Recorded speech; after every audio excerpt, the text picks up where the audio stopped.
पश्चिम बंगाल के कार्यक्रम में जहां एक और जय श्री राम के नारे लगे तो वहीं दूसरी ओर ममता बनर्जी बिफर गई हैं। इस पर बात करने के लिए हमारे साथ हैं डॉक्टर निखिल। ये बताइए कि बीजेपी के कार्यकर्ताओं को सरकारी कार्यक्रम में इस तरह के स्लोगन्स देने की क्या जरूरत पड़ जाती है? सबसे पहले तो आज प्रधानमंत्री महोदय के पूज्य माताजी का निधन हो गया। इस अवसर पर मैं उनके चरणों में अपनी श्रद्धांजलि अर्पित करता हूं समस्त भारतवासियों की ओर से। और प्रधानमंत्री महोदय के साथ हम लोग सभी खड़े हैं उनके इस दुख की घड़ी में। और जहां तक इस कार्यक्रम का प्रश्न है, उन्होंने इस दुख की घड़ी में अपने हृदय में वेदना को रख करके जिस तरह उन्होंने अपने सारे कर्तव्यों का निर्वहन करने की दिशा में अग्रसर होकर के उन्होंने जो आज इन अनुष्ठानों में वर्चुअली शिरकत की, इसके लिए मैं प्रधानमंत्री महोदय को साधुवाद देता हूं और उनके प्रति अपना समर्थन और उनके प्रयासों को मैं प्रणाम करता हूं। देखिए, आज का यह अवसर है, लोगों के अंदर एक उत्साह का वातावरण था प्रधानमंत्री के स्वागत करने का। सुबह सुबह बड़ी बुरी खबर आई और उसके बाद उन्हें पता चला कार्यकर्ताओं कि प्रधानमंत्री महोदय इस कार्यक्रम में वर्चुअली उपस्थित रहेंगे। तो एक तरह से जो उनके अंदर एक निराशा का भाव था, वो उनमें फिर से उत्साह का अतिरेक हुआ, सृजन हुआ और एक तरह से इतने लोग खुश हैं कि भावातिरेक में उन्होंने अगर जय श्री राम बोला तो मुझे लगता है कि किसी को कोई अन्यथा लेने की आवश्यकता नहीं है।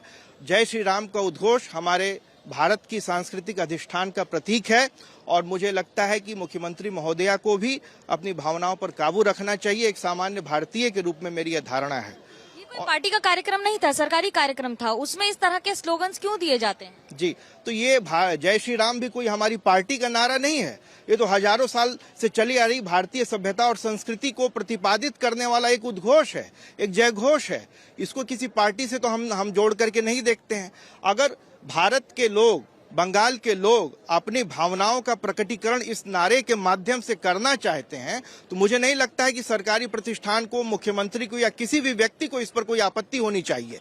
मुझे तो लगता है कि स्वागत करना चाहिए इस नारे के में अपना भी स्वर जोड़ करके और भी दुगने जोश से कहना चाहिए कि जय श्री राम। टीएमसी ये आरोप लगाती है कि आप इसका इस्तेमाल राजनीतिक कारणों से करते हैं, इसलिए इसका विरोध है। हम लोगों ने कभी भी श्री राम के नाम का इस्तेमाल राजनीतिक कारणों से नहीं किया। खाली जो विरोधी लोग हैं, जो कि शुरू में ये कहते थे कि मंदिर वही बनाएंगे लेकिन तिथि नहीं बताएंगे, आज उसके बाद भगवान श्री राम की कृपा से वहां भव्य मंदिर का निर्माण हो रहा है और इस वजह से जय श्री राम हर एक भारतीय के हृदय में स्थित है। और वो कभी कभी या जब भी वो उत्साह में आते हैं तो वो भावना उसी रूप में प्रकट लेती है। इसको चाहे वो किसी समारोह में, चाहे उनको किसी नेता वृंद को देखते हैं, चाहे मोदी जी को देखते हैं, चाहे बाकी लोगों को देखते हैं, आपस में जो सब लोग जुड़ते हैं, कोई बड़ा सम्मेलन होता है, कोई मीटिंग होती है, तो एक दूसरे को उत्साहित करने के लिए नारे लगाने की परंपरा तो सदियों से है। उसमें अगर सबसे अच्छा कोई नारा हो सकता है तो वो जय श्री राम के अलावा और क्या हो सकता है? भारत माता की जय, जय श्री राम, वंदे मातरम, इसी तरह के नारों को लेकर के तो हम लोग आगे बढ़े सदियों से। इसमें किसी भी तरह की कोई आपत्ति नहीं होनी चाहिए। आपत्ति होनी चाहिए या नहीं, पश्चिम बंगाल में रेलवे के कार्यक्रम में और बाकी सारे कार्यक्रम में प्रधानमंत्री फिजिकली शिरकत नहीं कर सके। इस पर बात करने के लिए हमारे साथ हैं दिनेश त्रिवेदी जी। कैसे देखते हैं आप इस पूरे? देखिए, पहले तो जो हम लोग गीता में पढ़ते थे कर्मयोगी, आज हमने रूबरू देखा कि कर्मयोगी का मायने क्या होता है। अपना खुद का दुख भुलाते हुए भारत माता के लिए आज जो प्रधानमंत्री ने उदाहरण दिया है, एक अपने आप में बहुत बड़ी सीख है। एक सवाल आपसे बनता है, पूर्व रेल मंत्री हैं, आज खुद मुख्यमंत्री ममता बनर्जी ने कहा कि जो हमने प्रकल्प जिनका शिलान्यास किया था, आज उनका उद्घाटन हो रहा है, कैसे? नहीं, इसमें देखिए, प्रधानमंत्री ने कहा कि हमने सबको मिलकर लिया है और यही होता है एक यज्ञ कि सब मिलकर, और कौन कहाँ कैसे, इसमें क्रेडिट का सवाल नहीं आता। मैं समझता हूँ देश के लिए बहुत अच्छा है। और जिस गति से, मैं तो रेल मंत्री था, एक बात तो माननी ही पड़ेगी कि जो गति प्रधानमंत्री के नेतृत्व से मिली है रेलवे को, वो गति की बहुत आवश्यकता थी और इस गति को हमने कभी सोचा नहीं था कि भारतवर्ष की रेल इतनी बड़ी तेजी से आगे बढ़ेगी। उसलिए प्रधानमंत्री का बहुत बहुत धन्यवाद। ये एक सरकारी कार्यक्रम था लेकिन जय श्री राम के नारे लगे जिसमें मुख्यमंत्री बिफर भी गई। तो जय श्री राम तो हर कण कण में राम है, हर मन में राम है हर एक कोने में राम है। तो राम तो हर शुभ कार्य, कोई भी कार्य होता है तो हम भगवान को याद नहीं कर सकते हैं क्या? तो ये भगवान को याद करना के लिए सरकारी कार्यक्रम क्योंकि राजनीतिक नहीं है, इसे क्या राजनीतिक स्वर दिया जा रहा है? भगवान के आशीर्वाद नहीं चाहिए सरकारी कार्यक्रम में। भगवान के आशीर्वाद सबको सब जगह चाहिए। और मैं समझता हूँ कि शुभ उद्घाटन कभी भी जब ऑस्पिशियस जिसको बोलते हैं ना, उसमें भगवान हमेशा शामिल होते हैं।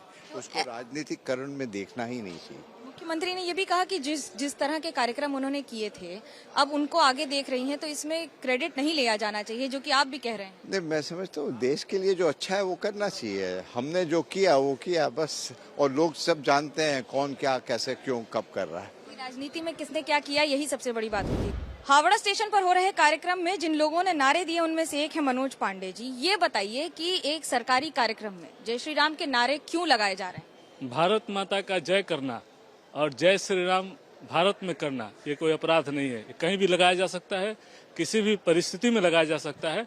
हमने वो किया है। भारत माता की जय एक बार नहीं 1000 बार, जब तक शरीर में प्राण रहेगा तब तक हम लोग भारत माता की जय करेंगे, तब तक हम लोग जय श्री राम करेंगे। नहीं तो सरकारी कार्यक्रम में एक इस तरह के स्लोगन को देना, मुख्यमंत्री ने उस पर आपत्ति भी जताई। मुख्यमंत्री का काम है, मुख्यमंत्री आपत्ति जताएं, हमारा काम है नारा लगाना, भारत माँ का जयकारा करना, जय श्री राम करना। हम करेंगे, करते रहेंगे। आरोप लगता है कि बीजेपी सरकारी कार्यक्रम में राजनीति का काम अपने रोटी से राजनीति नहीं है। जय श्री राम किसी राजनीतिक दल के नहीं है और भारत माता सबकी है। भारत माता है तो राजनीति हो रही है, भारत माता नहीं रहेगी तो किसी की राजनीति नहीं चलेगी।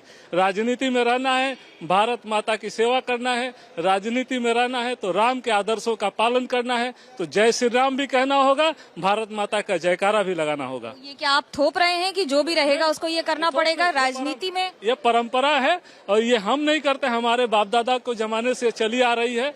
ये कोई राजनीतिक दल का स्लोगन नहीं है, ये भारत की संस्कार में बसी हुई रची हुई एक भावना है जो सब जगह भारत तो सर्वधर्म का देश है, तो फिर एक ही धर्म के नारे क्यों लगेंगे सरकारी कार्यक्रम? जय श्री राम आज सब लोग लगाते हैं। जय श्री राम का नारा हर लोगों को लगाना चाहिए। जो राम का नाम लेगा उसका तारण हो जाएगा। उसकी इस स्वार्थ और निस्वार्थ के ऊपर परमार्थ की प्राप्ति होगी। फिलहाल तो बंगाल में राजनीति की रोटी सेकी जा रही है। हावड़ा के कार्यक्रम में राजनीति के स्लोगन्स के आरोप पर हमारे साथ हैं लॉकेट चैटर्जी, सांसद हैं बीजेपी की। क्या कहेंगी, जय श्री राम के नारे सरकारी कार्यक्रम में क्यों? देखिए, ये अंदर से भाव का स्लोगन है।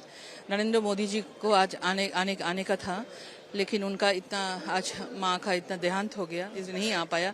जब नरेंद्र मोदी जी को स्क्रीन में फोटो देखा तो हमारा जो कर्मी लोग है आवेग नहीं संभाल पाए, उसका मन से भाव से स्लोगन दिया। इसमें कुछ राजनीति नहीं है। ममता बनर्जी कह रही है कि हमेशा बीजेपी ऐसे सरकारी कार्यक्रम का इस्तेमाल करती है अपने। नहीं, कोई इसमें कोई राजनीति नहीं है, क्योंकि ममता बनर्जी का भी बहुत सारा तृणमूल समर्थक आए थे, वो भी बहुत सारा स्लोगन शुरू किया था, लेकिन मैं राजनीति नहीं आना चाहती हूँ। हमारा कर्मी लोग ने एकदम अंदर से भाव से ये स्लोगन दिया था। इसमें कुछ राजनीति नहीं है। राजनीति एक और दूसरी ओर स्लोगन्स। कैमरा पर्सन सूरज पांडे के साथ मनोज्ञा लोईवाल, हावड़ा, एबीपी न्यूज।